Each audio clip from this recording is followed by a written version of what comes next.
Police say a clearly malnourished 12-year-old child crawled out of the window of Hildebrand's Ivans area home. A neighbor called 911 when he showed up at their house asking for food and water.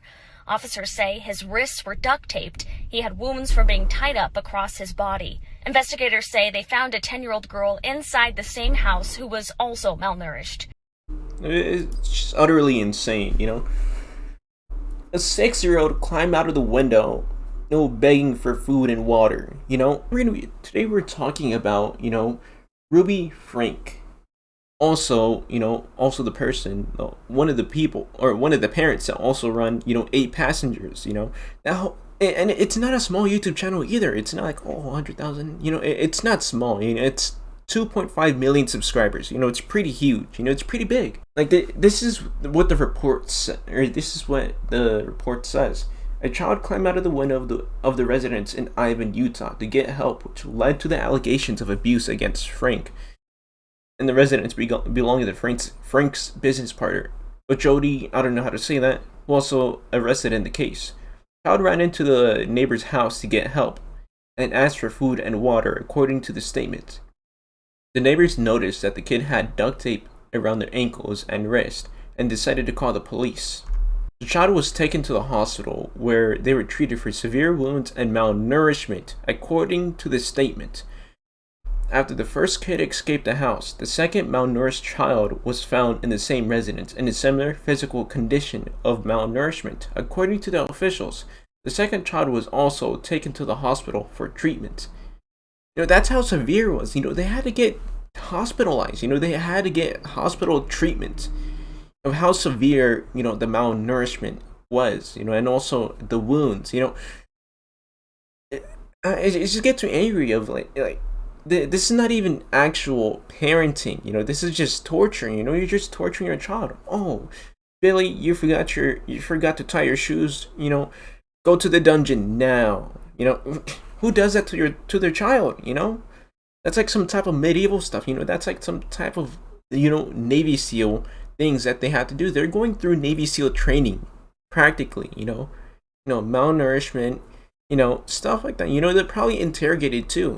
They're like they just beat the living answers out of them. Stuff like that. You tie them up to a chair, waterboard them, stuff. That's probably the type of torture or punishment that they face. Just off of small little things.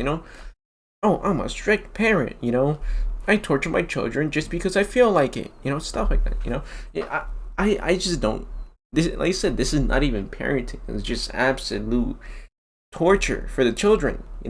And also the statements. And also it says the Samian officials said that the search warrant led to the discovery of evidence considered with the kids, wounds, and 4 minors was taken care of the Department of Child and Family Services. So at least they were able to get out of the household. Get away from the parents. The parents are absolutely evil. They're like, I said, this is not even parenting. This is just absolute torture. And like this is not just like 1 or 2 children. This is 6 children: Sherry, Chad, Abby, Julie, Russell, and Eve. This is not like a small little channel. It's a channel with over 2.5 million subscribers. The channel had over 2.5 million subscribers at its peak, but was offline earlier this year for unknown reasons. The family has also been surrounded by allegations of wounding for some time, which signaled the beginning of the end of 8 passengers, with Frank splintering off into different controversial channels last year. The certain family members disappearing from view altogether, and stuff like that. And also another thing was that one of the children, or one of the kids, also had to sleep on a beanbag for whatever reason. They got their room taken away. That's the main part. They had their room taken away. They had everything taken away, and they're just like, here, you just sleep on the beanbag. You can't sleep in your room anymore. Away for 7 months and then you give it back like for a couple weeks. I had my phone No. away for like a day. My bedroom was taken away for 7 months and then you give it back like a couple weeks ago. I don't think our viewers know that. You've been sleeping on a beanbag. I've been sleeping on a beanbag since October. And they gave my room back like 2 weeks ago. I'm not saying that the child can't go through punishment. I'm just saying that, obviously starving them is not an actual good way to, actually teach them a lesson, because like I said, it's just torture. If you give them like a good smack on the butt, like, hey Billy, don't, set that tire on fire, you can really burn down the house, stuff like that, that would be understandable. A good spanking, that's reasonable. Like making them suffer for a super long time, and also taking away their privileges to eat. What kind of sick person does that? It's like, nah, actually, I don't know, man.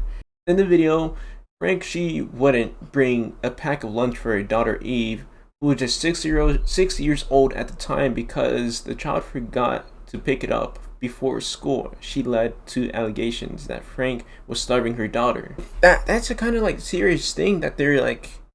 That's how serious they take like little small minute things like that. I mean, yeah, like that day, I'm like, yeah, it's she forgot her lunchbox, or lunch bag, whatever you want to call it. Like, I get it. Like, every person forgets stuff. I mean, expecting for a 6-year-old to always remember something like that, like, no, they won't always remember that. And also, just like, why would you punish your child that severely for not taking their lunchbox? Like, oh, you forgot your lunchbox? Now I'm not gonna feed you at all. What is that? That's not even like actually good parenting. Like I said, it's torture. Duct taping who duct tapes their kids together? Who does that to the children? Who does that to a child? No one. Just insane people do. Insane people like this do. And also, I guess one little thing that I also want to point out is that accusing the internet of stirring up drama for taking clips out of context in an interview with Insider. They said that they were giving the child choices, and they were teaching them about the consequences of their actions. I don't mind, children, or teaching children the consequences of their own actions, because everybody needed to learn that. But I mean, not to the form of like torture, actually duct taping your children together. That's not a good form of teach your children, discipline, not disciplining them right. That's actually a torture. It's like, oh, you forgot your lunchbox, and I'm gonna put you on the back of my car and duct tape your arms and legs together and just dump you in the desert. Let's see how you like that. How is that teaching them consequences of their actions? It's just like, how? Absolutely how? Oh, you little stink ball, you forgot to clean your room. Now I'm gonna blow up your whole room and just take everything away and just set it afire. Oh, Billy, you forgot to drink your bottle of water. Now you're not gonna have any water for the rest of the week. Like, no, that's not teaching them a valuable lesson. That's called torture. Like I get it. Like, you teach them respect. You teach them stuff. You give them like a good spanking if they do something like bad and stuff like that. And if they don't listen, they disrespect you. One good spanking. That I do understand, but I don't understand why they're like, oh, now we're just gonna starve you. Now we're just gonna beat you to oblivion and just do some Navy SEAL training on you now. I don't get it. It's dumb. It's bad. It's not teaching them anything or anything like that. It's terrible. Released a social media statement saying, quote, Ruby was arrested, which needed to happen. Jody was arrested, which needed to happen. The kids are now safe. Frankie's eldest daughter, Sherry, posted this picture on Instagram with the caption, finally. In the next slide, she said her family is glad justice was served. She wrote, quote, we've been trying to tell police and CPS for years about this, end quote. The Santa Clara Ivins Police Department did not provide an update on the children's condition. According to the Washington County Sheriff's Office, Frankie is still in custody. They don't even call their mother by their. They don't even call them mother. The children don't call them mother. You know what they call them. Do you know what they call them? They call them by their actual name. Ruby, Jody. They call them by their actual name. They don't call them by. By mom, dad, whatever. So, that's how like severe it is. I understand like whatever family differences. Like, oh, I call my mom by her actual name, or I call my dad by his actual name, whatever stuff. I mean, like in some places like this, like in some cases like this, obviously you can understand why they're like, they call them, by their name. They didn't call them like mom, dad, stuff like that. Hopefully these children will be able to, move forward with their lives, get older and just be like, my life is now normal. I have a better life now. Well, I just hope a better life. But yeah, I think that'll be it for the video. Anyways, I will talk to you guys later.